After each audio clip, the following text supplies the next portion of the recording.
الحمدللہ رب العالمین والصلاة والسلام علی رسولہ الکریم نبینا محمد وعلی آلہ واصحابہ اجمعین اما بعد۔ محترم حضرات اور خواتین اسلام، پچھلے عقیدے کے درس میں ہم نے دیکھا کہ کس طرح خود مسلمانوں کے درمیان مختلف قسم کے عقائد پائے جاتے ہیں، الگ الگ طریقے ہیں۔ ایسے میں ہر مسلمان کی یہ خواہش ہوگی کہ اس کو صحیح عقیدہ حاصل ہو، وہ صحیح طریقے پر چلے۔ تو ہر مسلمان پر یہ ضروری بنتا ہے کہ صحیح عقیدے کو حاصل کرنے کے لیے، سیدھا راستہ حاصل کرنے کے لیے وہ صحابہ کرام کے عقیدے کی طرف، صحابہ کرام کے راستے کی طرف دیکھے، کیونکہ یہی وہ ایک تنہا جماعت ہے کہ جس کے بارے میں اللہ اور اس کے پیارے رسول صلی اللہ علیہ وسلم نے جا بجا یہ گواہیاں دیں کہ یہی وہ صحابہ کرام ہیں جن کو اللہ تبارک و تعالیٰ نے جنت دے دی، جن کو اللہ تبارک و تعالیٰ کی خوشنودی حاصل ہو چکی، جو کہ متقی ہیں، جو کہ صبر کرنے والے ہیں، جو کہ اللہ کے بالکل قریب ہیں۔ تو ایسے صحابہ کرام کو ہمیں دیکھنا چاہیے، اپنے عقیدے کو، اپنے طریقے کو صحابہ کرام کے عقیدے کے ساتھ، صحابہ کرام کے طریقے کے ساتھ جوڑ کر دیکھنا چاہیے۔ اسی لیے اللہ کے رسول صلی اللہ علیہ وسلم نے ایک حدیث میں ارشاد فرمایا، فَإِنَّهُ مَن يَعِشْ مِنْكُمْ بَعْدِي فَسَيَرَى اخْتِلَافًا كَثِيرًا، کہ جو کوئی میرے بعد زندہ رہنے والا ہے وہ مسلمانوں کے درمیان بہت سارے مختلف اختلافات وہ دیکھنے والا ہے۔ تو ایسی صورت میں ایک مسلمان کو کرنا کیا چاہیے؟ اللہ کے رسول صلی اللہ علیہ وسلم نے ارشاد فرمایا، فَعَلَيْكُمْ بِسُنَّتِي وَسُنَّةِ الْخُلَفَاءِ الرَّاشِدِينَ الْمَهْدِيِّينَ، ان اختلافات کے موقع پر تم میرے طریقے کو اور میرے خلفائے راشدین کے طریقے کو مضبوطی سے تھام لو، اس کو لازم پکڑو۔ تو صرف قرآن و حدیث کو لازم پکڑنا، اتنا کہہ دینا کافی نہیں ہے، بلکہ قرآن و حدیث کو کن لوگوں کے طریقے کے مطابق لازم پکڑنا ہے؟ صحابہ کرام کے طریقے کے مطابق۔ تو ہم انشاءاللہ یہ کوشش کریں گے کہ جو بھی عقیدے کی باتیں آپ کے سامنے ہم پیش کرنے والے ہیں وہ صحابہ کرام کے طریقے کے مطابق ہو، وہ صحابہ کرام کا عقیدہ ہو۔ تو چلیے ہم اپنے درس کا آغاز کرتے ہیں۔ عقیدہ، عقیدے کا مطلب کیا ہے؟ ہر وہ چیز جس پر ایک مسلمان کو، ایک آدمی کو مضبوط ایمان ہونا چاہیے، یقین ہونا چاہیے، ذرا برابر جس کے اندر شک کی گنجائش نہ ہو۔ ہر مسلمان کا یہ عقیدہ ہے کہ آخرت کی زندگی ہے، جنت اور جہنم ہے، کل حساب و کتاب دینا ہے۔ کیا اس بات میں کسی مسلمان کے نزدیک ذرا برابر شک کی گنجائش ہو سکتی ہے؟ ہرگز نہیں۔ کسی مسلمان کے دل میں ذرا برابر شک کی گنجائش ہو ہی نہیں سکتی، کیونکہ اتنا مضبوط ایمان ہے ہمارا کہ کل قیامت کا دن آئے گا، ضرور حساب و کتاب ضرور دینا ہے۔ تو اس طرح ہر وہ چیز جس پر ذرا برابر شک کی گنجائش کے بغیر پختہ ایمان رکھنا چاہیے، یقین رکھنا چاہیے، ایسی تمام چیزوں کو عقیدہ کہتے ہیں۔ اب یہ لفظ قرآن و حدیث میں آیا ہے، ہمارے بزرگ علماء کرام نے اس لفظ کو استعمال کیا ہے۔ جیسے مثال کے طور پر دارمی کی ایک حدیث ہے جس میں اللہ کے رسول صلی اللہ علیہ وسلم نے ارشاد فرمایا، 3 ایسی چیزیں ہیں کہ جس کا عقیدہ ایک آدمی، ایک مسلمان رکھ لے، ان 3 چیزوں پر اس کا عقیدہ ہو تو وہ جنت میں ضرور داخل ہو جائے گا۔ وہ 3 چیزیں کیا ہیں؟ اللہ کے رسول نے ارشاد فرمایا، اخلاص العمل للہ، وہ یہ عقیدہ رکھتا ہو کہ ہر عبادت، ہر عمل صرف اللہ کے لیے ہونی چاہیے، ہر عمل خالص اللہ کے لیے ہو، یہ اس کا عقیدہ ہے۔ دوسرا عقیدہ کیا؟ کہ ہمارے اوپر جو بھی امیر ہیں، خلیفہ ہیں، ان کی اتباع ہو اور ان کی خیرخواہی ہو، ان کے لیے خیرخواہی کا وہ عقیدہ رکھتا ہے۔ اور تیسری چیز لزوم الجماعہ، مسلمانوں کی جماعت کو وہ لازم پکڑتا ہے، مسلمانوں کو چھوڑ کر وہ دوسری جگہ نہیں جاتا۔ جو بندہ جو مسلمان ان 3 چیزوں کا عقیدہ رکھ لے وہ ضرور بضرور جنت میں داخل ہوگا۔ تو اللہ کے رسول نے اس حدیث کے اندر لا یعتقد قلب مسلم کہہ کر عقیدے کا لفظ استعمال کیا ہے۔ پھر بھی اسلام کی شروعات میں اللہ کے رسول صلی اللہ علیہ وسلم نے، صحابہ کرام نے عقیدے کے لفظ کے بجائے لفظ ایمان کا زیادہ استعمال کیا۔ ہر وہ چیز جس کو ماننا ضروری ہے بغیر کسی شک کے، ان تمام چیزوں کو ہم قرآن و حدیث کے اندر ایمان کے نام سے دیکھتے ہیں۔ تو ہم اسی لفظ کو لے کر آگے بڑھتے ہیں۔ ایمان یعنی ہر وہ چیز جس کا ماننا ضروری ہو، اس کی 6 بنیادیں ہیں۔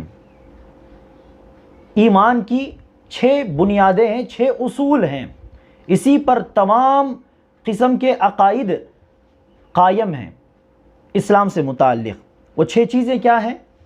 اللہ پر ایمان رکھنا، فرشتوں پر ایمان رکھنا، اللہ کی نازل کردہ کتابوں پر ایمان رکھنا، اللہ کی جانب سے بھیجے گئے رسولوں پر، نبیوں پر ایمان رکھنا، آخرت کی زندگی پر ایمان رکھنا، اور اچھی بری تقدیر پر ایمان رکھنا۔ یہ ہر مسلمان کو معلوم ہے۔ یہ 6 چیزیں قرآن کے اندر کسی ایک آیت کے اندر اکٹھا بیان نہیں کی گئی ہیں، الگ الگ آیتوں میں ہم کو اس بات کی دلیل ملتی ہے۔ جیسے کہ 5 چیزیں سورہ بقرہ کی ایک آیت میں مذکور ہے، جس میں اللہ تبارک و تعالیٰ ارشاد فرماتا ہے نیکی یہ ہے وَلَكِنَّ الْبِرَّ مَنْ آمَنَ بِاللَّهِ وَالْيَوْمِ الْآخِرِ وَالْمَلَائِكَةِ وَالْكِتَابِ وَالنَّبِيِّينَ۔ نیکی یہ ہے کہ وہ آدمی اللہ پر ایمان لے آئے، نبیوں پر، آخرت کی زندگی پر، ملائکہ پر، اللہ کی کتابوں پر ایمان لے آئے۔ 5 چیزوں کو اللہ تبارک و تعالیٰ نے اس آیت کے اندر جمع کر دیا۔ تقدیر کے لیے بہت ساری آیتیں ہیں قرآن کے اندر، جیسے کہ ایک آیت ہے سورہ انعام کی، جس میں اللہ تبارک و تعالیٰ ارشاد فرماتا ہے وَعِندَهُ مَفَاتِحُ الْغَيْبِ لَا يَعْلَمُهَا إِلَّا هُوَ۔ غیب کی چابیاں اللہ تبارک و تعالیٰ کے پاس ہیں، غیب کا علم کسی کو نہیں۔ یہ کہہ کر اللہ تبارک و تعالیٰ نے کہا ایک درخت سے پتا بھی نیچے گر جائے تو گرنے سے پہلے یہ بات اللہ تبارک و تعالیٰ کے پاس موجود ہے، لکھی ہوئی ہے یہ بات تقدیر میں۔ تو اس آیت کے اندر تقدیر کی ہم دلیل دیکھتے ہیں۔ ہاں، حدیث کے اندر ایمان کی 6 بنیادوں کو اکٹھا اللہ کے رسول صلی اللہ علیہ وسلم نے بیان کیا۔ اس حدیث کو ابن عمر رضی اللہ عنہ نے اپنے والد عمر بن خطاب رضی اللہ عنہ سے روایت کیا۔ عمر رضی اللہ عنہ کہتے ہیں کہ ایک مرتبہ صحابہ کرام اللہ کے رسول صلی اللہ علیہ وسلم کے ساتھ بیٹھے ہوئے تھے، مجلس تھی، اچانک سے ایک شخص داخل ہوا، اجنبی شخص، نہ وہ مدینے کا رہنے والا تھا، نہ ہی اسے دیکھ کر یہ لگتا تھا کہ وہ ابھی ابھی سفر سے آیا ہے۔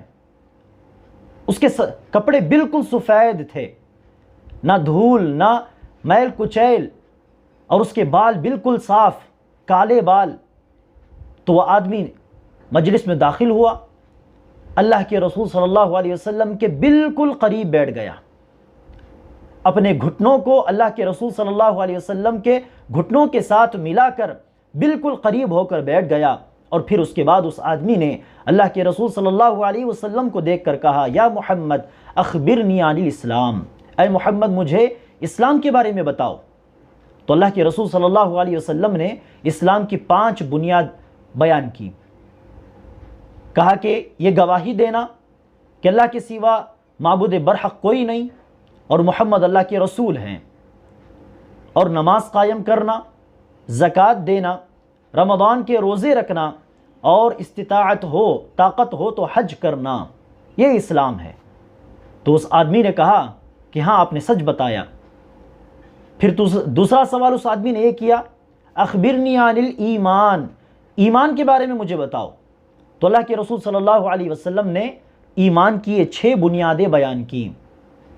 کہا کہ ان تؤمن باللہ، تم اللہ پر ایمان رکھو، وملائکتہ، فرشتوں پر ایمان رکھو، وکتبہ، اللہ کے کتابوں پر ایمان رکھو، ورسولہ، اللہ کے رسولوں پر ایمان رکھو، والیوم الآخر، آخرت کی زندگی پر ایمان رکھو، وَتُؤْمِنَ بِالْقَدَرِ خَيْرِهِ وَشَرِّهِ، اور اچھی بری تقدیر پر ایمان رکھو، یہی ایمان ہے۔ تو ایمان کی 6 بنیادیں اللہ کے رسول نے اس حدیث کے اندر بیان کی۔ چلیے اس حدیث کو میں مکمل کر لیتا ہوں۔ پھر اس آدمی نے تیسرا سوال یہ کیا کہ اخبرنی عن الاحسان، احسان کے بارے میں مجھے بتائیے۔ تو اللہ کے رسول نے ارشاد فرمایا ان تعبد اللہ کأنک تراہ فإن لم تکن تراہ فإنہ یراک، تم اللہ کی ایسی عبادت کرو گویا کہ تم اللہ کو دیکھ رہے ہو۔ اب ہم اللہ کو دیکھ رہے ہوں براہ راست تو ہمارے عبادت کی کیفیت کیا ہوگی ذرا سوچئے۔ ذرا برابر ہمارا ذہن ادھر ادھر نہیں جائے گا، بلکہ پوری توجہ کے ساتھ، خشوع و خضوع کے ساتھ ہم عبادت کریں گے، کیونکہ ہم اللہ کو دیکھ رہے ہیں۔ پھر اللہ کے رسول نے کہا اگر یہ تصور تمہارے ذہن میں نہیں آتا کہ تم اللہ کو دیکھ رہے ہو، فَإِن لَمْ تَكُنْ تَرَاهُ فَإِنَّهُ يَرَاكَ، تو بے شک اللہ تو تم کو دیکھ رہا ہے۔ تو اس ایمان کے ساتھ، اس تصور کے ساتھ ہر کام کرنا چاہیے، عبادت کرنی چاہیے کہ اللہ مجھے دیکھ رہا ہے، اللہ میری نگرانی کر رہا ہے۔ پھر اس آدمی نے چوتھا سوال کیا کہ قیامت کا دن کب آئے گا، قیامت کب برپا ہوگی؟ تو اللہ کے رسول نے ارشاد فرمایا مَا الْمَسْئُولُ عَنْهَا بِأَعْلَمَ مِنَ السَّائِلِ، پوچھنے والے سے، جس شخص سے پوچھا جا رہا ہے اس کو زیادہ علم نہیں ہے اس کے بارے میں۔ یعنی جیسے تم کو نہیں پتا کہ قیامت کب آئے گی، ویسے ہی مجھے بھی نہیں پتا کہ قیامت کب برپا ہوگی۔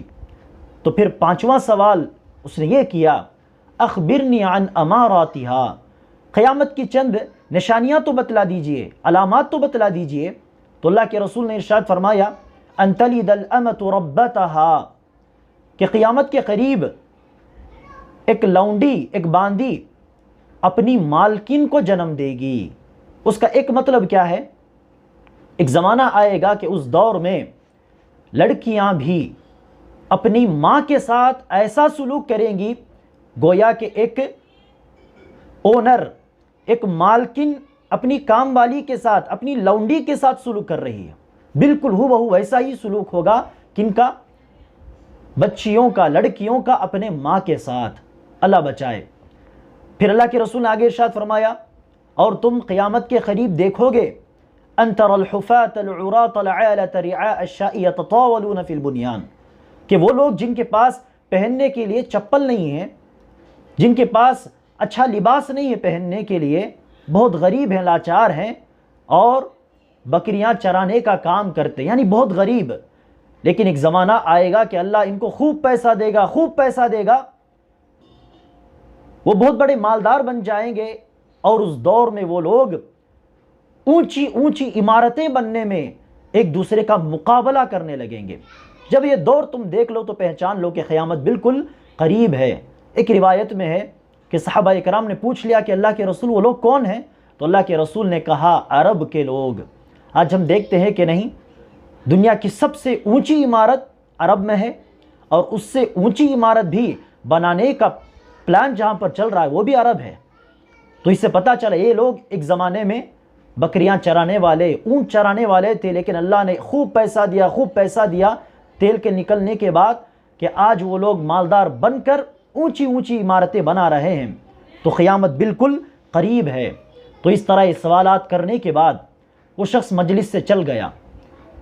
چند دنوں کے بعد اللہ کے رسول صلی اللہ علیہ وسلم نے عمر بن خطاب رضی اللہ عنہ سے پوچھا اے عمر، جانتے ہو اس دن کون آیا تھا مجلس میں جس نے سوالات کیے؟ عمر رضی اللہ عنہ نے کہا اللہ ورسولہ اعلم، اللہ اور اس کا رسول بہتر جانے، مجھے نہیں معلوم۔ اللہ کے رسول نے ارشاد فرمایا ھذا جبریل جاءکم یعلمکم دینکم، وہ جبریل علیہ السلام تھے، وہ فرشتوں کے سردار جبریل علیہ السلام تھے، تم کو تمہارا دین سکھانے کے لیے، دین کی بنیادی باتیں تم کو بتلانے کے لیے وہ آئے تھے۔ تو اس سوال جواب میں دین کی بنیادی باتوں کا تذکرہ ہمیں ملتا ہے کہ جس میں ایمان کی 6 بنیادیں بھی بیان کی گئیں۔ اب اس میں سب سے پہلی بات کیا ہے؟ اس حدیث کو حدیث جبریل کہتے ہیں، جبریل علیہ السلام کی حدیث۔ اب ایمان کی ان 6 بنیادوں میں سب سے پہلی چیز کیا ہے جس پر ہر انسان کو ایمان لانا چاہیے؟ وہ ہے اللہ پر ایمان، الایمان باللہ۔ اب اللہ پر ایمان، اس کے اندر 4 چیزیں داخل ہیں۔ اب ان 4 چیزوں کے اندر بہت ساری چیزیں ہم بیان کر سکتے ہیں۔ وہ 4 چیزیں کیا ہیں؟ سب سے پہلی چیز، ہر انسان کا یہ ایمان ہو، پختہ یقین ہو کہ اللہ تبارک و تعالی ہے، اس دنیا کا خالق موجود ہے۔ اللہ تبارک و تعالیٰ کے وجود کو ماننا، اللہ تبارک و تعالیٰ کے موجود ہونے پر ایمان رکھنا، یہ سب سے پہلی بات ہے۔ اب بالکل اس کے برخلاف جو عقیدہ ہے وہ کیا ہے؟ الحاد، جس کو ایتھزم کہا جاتا ہے، جس کے ماننے والے کو ایتھسٹ کہا جاتا ہے اردو میں، عربی میں اس کو الحاد، اور ماننے والے کو ملحد کہتے ہیں۔ ملحد کون ہے؟ اس کا یہ ایمان ہے کہ یہ ساری کائنات بغیر خالق کے خود بخود وجود میں آ گئی، پیدا ہو گئی اور خود بخود چل رہی ہے، اس کا کوئی چلانے والا نہیں، کوئی خالق نہیں، کوئی مالک نہیں، اور نہ ہی ہم کو کسی کی عبادت کرنی چاہیے۔ تو یہ وہ لوگ ہیں جن کا اللہ پر ایمان ہی نہیں، وہ کسی معبود کو نہیں مانتے۔ اب یہ عقیدہ تمام عقیدوں میں، غلط عقیدوں میں بالکل بے بنیاد عقیدہ ہے، بلکہ پاگلوں کا عقیدہ ہے، یہ بالکل پاگلوں کا عقیدہ ہے۔ اسی لیے ہم دیکھتے ہیں کہ ایک مرتبہ امام ابو حنیفہ رحمہ اللہ کے بارے میں کہا جاتا ہے، مشہور واقعہ ہے، کہا جاتا ہے کہ یہ واقعہ امام ابو حنیفہ رحمہ اللہ کا ہے۔ امام ابو حنیفہ رحمہ اللہ کے ساتھ ان ملحدوں نے مناظرہ کیا، ڈیبیٹ کیا، کہا کہ اللہ نہیں۔ ابو حنیفہ رحمہ اللہ نے کہا کہ اللہ ہے، اللہ ہی نے اس پوری کائنات کو پیدا کیا۔ تو ان لوگوں نے کہا کہ چلیے ہم اس موضوع پر مناظرہ کرتے ہیں، ڈیبیٹ کرتے ہیں، بحث کریں گے ہم۔ ابو حنیفہ رحمہ اللہ کو ایک وقت دے دیا گیا، جگہ متعین کر دی گئی کہ وہاں پر آ جائیے فلاں وقت پر۔ تو امام ابو حنیفہ رحمہ اللہ جان بوجھ کر دیری سے وہاں پہنچتے ہیں۔ اب وہ لوگ انتظار کر رہے تھے، دیری سے امام ابو حنیفہ رحمہ اللہ پہنچے تو ان لوگوں نے سبب پوچھا کہ کیوں دیری سے آ رہے ہو؟ تو امام ابو حنیفہ رحمہ اللہ کہنے لگے میں تو وقت پر نکلا تھا، لیکن میں نے ایک ایسا منظر دیکھا کہ میں بہت تعجب میں پڑ گیا ہوں۔ وہ منظر کیا ہے؟ میں نے دیکھا کہ ایک بہت بڑا درخت خود بخود کٹتا ہے، خود بخود تختیاں تیار ہونے لگتی ہیں، اور وہ تختیاں خود بخود آپس میں جڑنے لگتی ہیں، آپس میں جڑ کر خود بخود ایک کشتی تیار ہو جاتی ہے۔ کشتی کے تیار ہونے کے بعد نیچے بہت سارا سامان تھا، خود بخود وہ سامان کشتی پر سوار ہو جاتا ہے، پھر اس کے بعد وہ کشتی بغیر چلانے والے کے ایسے ہی چل پڑتی ہے۔ تو ان لوگوں نے جب امام ابو حنیفہ رحمہ اللہ کو یہ واقعہ بیان کرتے ہوئے سنا تو کہنے لگے کہ تم پاگل ہو، یہ کیسے ممکن ہے کہ ایک درخت خود بخود کٹ جائے اور خود بخود تختیاں تیار ہو جائیں بغیر کسی کاٹنے والے کے، اور یہ کیسے ممکن ہے کہ کشتی بنانے والوں کے بغیر خود بخود تختیاں آپس میں جڑ جائیں اور بغیر چلانے والے کے خود بخود کشتی چلنے بھی لگے؟ یہ کیسے پاگلوں والی باتیں کر رہے ہو؟ تو امام ابو حنیفہ رحمہ اللہ نے کہا ایسا کچھ ہوا نہیں ہے۔ جب یہ معمولی ایک کشتی خود بخود بن نہیں سکتی اور بغیر چلانے والے کے وہ چل نہیں سکتی، تو ایسے میں اتنی بڑی کائنات، تمہارے کہنے کے مطابق اتنی بڑی کائنات خود بخود پیدا ہو گئی، وجود میں آ گئی، اور بغیر چلانے والے کے، رب کے، پروردگار کے، بس ایسے ہی چل رہی ہے؟ اس سے بہت بڑی پاگل پن والی بات تو تم نے کی ہے۔ تو یہ بالکل پاگلوں والا عقیدہ ہے۔ اسی لیے ہم دیکھتے ہیں کہ اس عقیدے کے خلاف اللہ تبارک و تعالیٰ ہے، اس بات کی دلیل کیا ہے؟ قرآن و حدیث میں اس کی بے شمار دلیلیں تو ہیں ہی، لیکن اس کے علاوہ انسان کی فطرت بھی اس بات کی دلیل ہے، کیونکہ ہر انسان اس کی زندگی میں ایسے مواقع، ایسا وقت ضرور آتا ہے کہ جس میں وہ پریشان ہو کر، غم زدہ ہو کر، مصیبتوں سے دوچار ہو کر وہ اپنی نگاہوں کو آسمان کی طرف اٹھا لیتا ہے، پروردگار کی طرف، اور یہ امید لگاتا ہے کہ وہاں سے اوپر والے کی جانب سے کوئی مدد آ جائے تو بہتر ہو۔ تو ہر انسان کی زندگی میں یہ تجربہ ضرور ہوگا، وہ مصیبتوں کے وقت اپنی نگاہوں کو اوپر اٹھائے گا اور امید لگائے گا کہ اوپر والے کی جانب سے مجھے مدد آ جائے تاکہ میں اس مصیبت سے باہر آ جاؤں۔ تو یہ فطرت کی دلیل ہے، فطری طور پر انسان یہ عقیدہ رکھتا ہے کہ اللہ تبارک و تعالیٰ موجود ہے، خالق و مالک موجود ہے، اور اس کے علاوہ انسان کی عقل بھی اس بات کی دلیل کو پیش کرتی ہے کہ اللہ تبارک و تعالیٰ موجود ہے۔ یہ الحاد پاگلوں والا عقیدہ ہے، انسان کی عقل بھی اس بات کی دلیل پیش کرتی ہے۔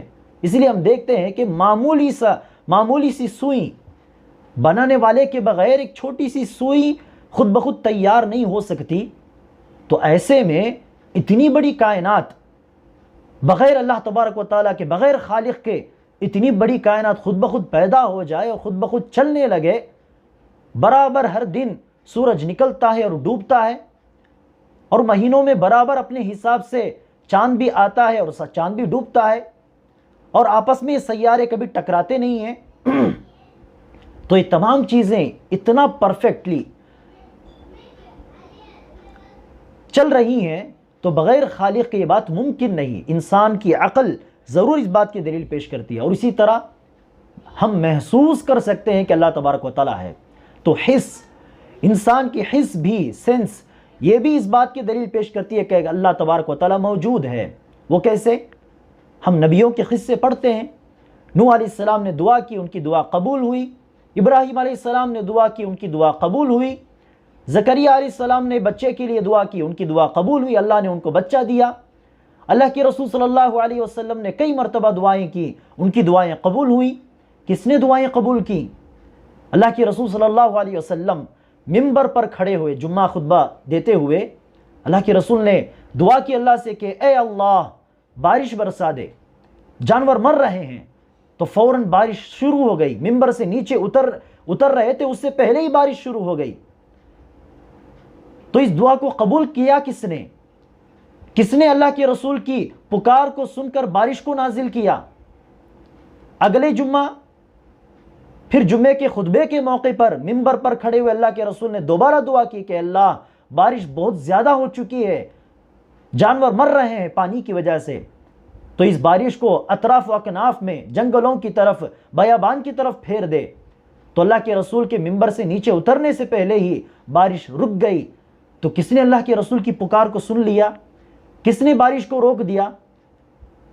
تو ہم محسوس کر سکتے ہیں کہ ہماری دعاؤں کو قبول کرنے والا اوپر والا اللہ تبارک و تعالیٰ موجود ہے۔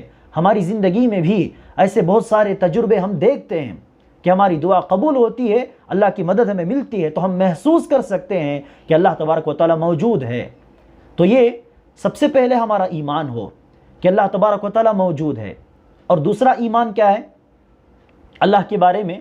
دوسرا ہمارا یہ ایمان ہونا چاہیے کہ اللہ تبارک و تعالیٰ ہی نے یہ تمام کائنات پیدا کی۔ صرف اللہ نے ساتوں آسمان بنائے، زمین بنائے، چرند پرند بنائے، انسان کو بنایا، جن کو بنایا، تمام چیزوں کو، پوری کائنات کو تنہا اللہ تبارک و تعالیٰ نے پیدا کیا۔ اس معاملے میں اللہ کا کوئی شریک نہیں، کوئی پارٹنر نہیں۔ ایسا نہیں کہ آسمانوں کو اللہ نے بنایا، زمین کو کسی اور نے بنایا، ایسا نہیں کہ انسان کو اللہ نے بنایا اور جانوروں کو کسی اور نے بنایا، ایسی بات نہیں۔ پوری کائنات کا خالق اور مالک پروردگار صرف اور صرف اللہ تبارک و تعالیٰ ہے۔ یہ بھی ہمارا ایمان ہونا چاہیے۔ ان تمام چیزوں کے بارے میں ہم تفصیلی گفتگو انشاءاللہ کرنے والے ہیں۔ اس کے بارے میں اللہ تبارک و تعالیٰ سورہ حج کی آیت میں ارشاد فرماتا ہے کہ اللہ کو چھوڑ کر یہ لوگ جن جن لوگوں کی عبادت کرتے ہیں وہ تمام بھی آپس میں مل جائیں، وہ ایک مکھی کو بھی پیدا نہیں کر سکتے، ایک مکھی کو بھی وہ پیدا نہیں کر سکتے۔ مکھی کو پیدا کرنا تو دور کی بات، اگر مکھی ان کی چیزوں میں سے کسی چیز کو لے کر وہ اڑ جائے تو تمام لوگ مل کر بھی اس چیز کو واپس حاصل نہیں کر سکتے۔ ڈھونڈنے والے یہ لوگ بھی بیکار ہیں، کمزور ہیں، اور وہ مکھی بھی کمزور ہے۔ تو آسمان، بغیر ستون کے اللہ نے آسمان کو پیدا کیا، اللہ نے اتنی وسیع و عریض زمین پیدا کی، ان تمام چیزوں کو چھوڑیے، ایک معمولی سی مکھی کو یہ لوگ پیدا نہیں کر سکتے۔ تو اس کا مطلب یہ ہوا کہ پوری کائنات کا خالق و مالک صرف اور صرف اللہ تبارک و تعالیٰ ہے۔ اچھا، تیسری چیز جس پر ایمان لانا ضروری ہے اللہ کے بارے میں، وہ کیا ہے؟ ہمارا یہ ایمان ہو کہ جس نے پوری کائنات کو پیدا کیا، جو چلاتا ہے، اس کائنات کے اندر تدبیر کرتا ہے، اسی ایک اللہ کی میں عبادت کروں گا۔ عبادت چاہے کیسی بھی ہو، نماز ہو، روزہ ہو، قربانی دینا ہو، ذکر و اذکار، اس کا نام کا ورد کر کے ذکر و اذکار کرنا ہو، ہاتھ پھیلا کر اس سے دعا کرنی ہو، یہ تمام عبادتیں صرف اللہ تبارک و تعالیٰ کے لیے ہونی چاہیے۔ صرف اللہ تبارک و تعالیٰ عبادتوں کا مستحق ہے، یہ بھی ہمارا ایمان ہو۔ اللہ تبارک و تعالیٰ نے سورہ زاریات میں ارشاد فرمایا وَمَا خَلَقْتُ الْجِنَّ وَالْإِنسَ إِلَّا لِيَعْبُدُونَ، میں نے جنوں کا اور انسانوں کو صرف میری عبادت کرنے کے لیے پیدا کیا ہے۔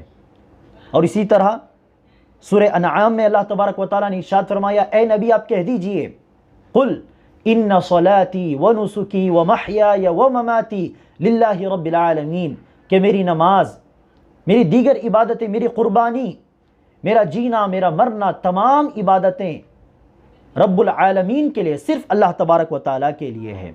اور چوتھی چیز اللہ کے بارے میں جو ایمان ہم پر ضروری ہے وہ کیا ہے کہ اللہ تبارک و تعالیٰ سننے والا، دیکھنے والا، اس طرح اللہ کی جتنی بھی صفات ہیں، جتنے بھی پیارے نام ہیں، اسماء حسنہ اور اللہ کی صفات، ان تمام چیزوں میں بھی اللہ تبارک و تعالیٰ تنہا ہے۔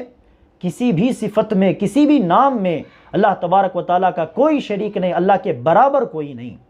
جیسے کہ اللہ نے سورہ اخلاص میں کہا قُلْ هُوَ اللَّهُ أَحَدٌ اللَّهُ الصَّمَدُ لَمْ يَلِدْ وَلَمْ يُولَدْ وَلَمْ يَكُنْ لَهُ كُفُوًا أَحَدٌ وَلَمْ يَكُنْ لَهُ كُفُوًا أَحَدٌ، اللہ کے برابر کوئی نہیں، اللہ کے ہمسر کوئی نہیں۔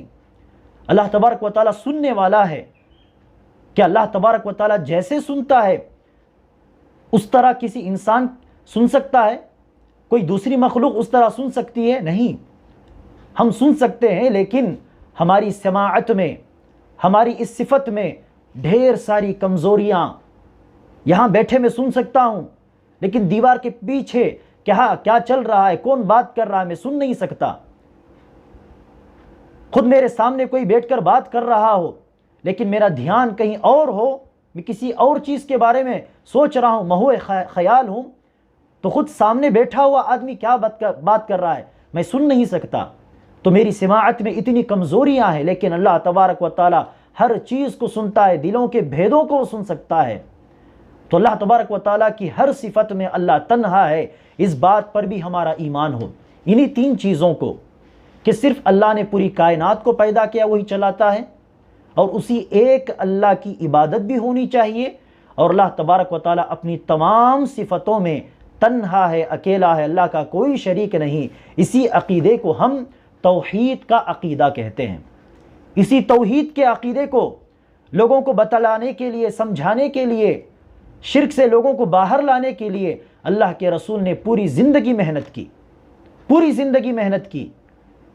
تو اس کو توحید کہا جاتا ہے۔ جیسے کہ اللہ کے رسول صلی اللہ علیہ وسلم نے معاذ بن جبل رضی اللہ عنہ کو یمن کی جانب روانہ کرتے ہوئے یہ ارشاد فرمایا کہ دیکھو تم اہل کتاب کی طرف جا رہے ہو۔ یمن میں اہل کتاب رہا کرتے تھے۔ کہا کہ تم اہل کتاب کی طرف جا رہے ہو، ان سے ملنا تو کہنا کہ توحید کو قبول کر لو، اللہ تبارک و تعالیٰ کو وہ ایک جانے۔ اگر وہ توحید کو قبول کر لیں تو نماز پڑھنے کا حکم دو، نماز بھی پڑھنا شروع کر دیں تو زکوٰۃ دینے کا حکم دو۔ تو اس سے پتہ چلتا ہے کہ سب سے پہلے ہمیں توحید کی دعوت دینی چاہیے، سب سے پہلے توحید کی فکر کرنی چاہیے۔ اللہ تبارک و تعالیٰ سے دعا ہے کہ اللہ تبارک و تعالیٰ ہم تمام کو قرآن و حدیث کی روشنی میں صحابہ کرام کا جو طریقہ تھا، صحابہ کرام کا جو عقیدہ تھا، اس کی روشنی میں اپنے عقیدوں کو درست کرنے کی توفیق عطا فرمائے۔ انشاءاللہ اگلے دروس میں توحید سے متعلق اور دیگر مسائل کے متعلق ہم تفصیلی گفتگو کریں گے۔ اللہ تبارک و تعالی ہم تمام کو ہر قسم کی گمراہیوں سے محفوظ رکھے، آمین۔ السلام علیکم ورحمۃ اللہ وبرکاتہ۔